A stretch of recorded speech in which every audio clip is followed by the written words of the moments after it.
didn't vaccines wipe out all of the communicable diseases? The diphtheria, the pertussis, the polio, weren't vaccines responsible for that?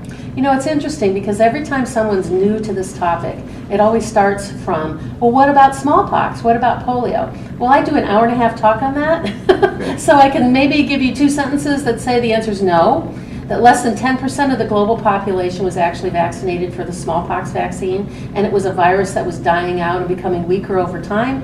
And when we introduced hygiene and refrigeration, that's when the smallpox started to go away.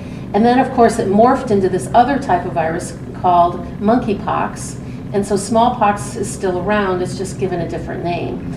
The same thing with polio. The epidemic of polio in this country was well on its way out before 1954 when FDR released the polio vaccine. And we've seen nothing but travesty about that ever since.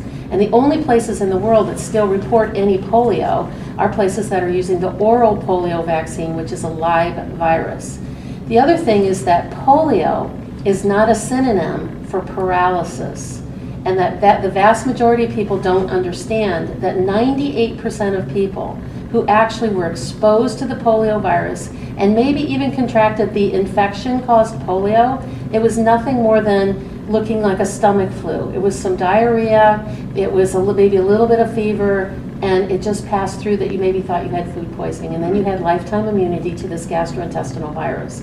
But we have done such an amazingly good job impregnating multi-generationally into people's brains about iron lungs and little children with braces and people with deformed limbs, that happened so infrequently in the big picture, but yet we have this horrifying terror of polio when we really shouldn't. I mean, we've spent billions of dollars around the world to eliminate that virus. What if we would have spent those billions of dollars on potable water and refrigeration and better hygiene?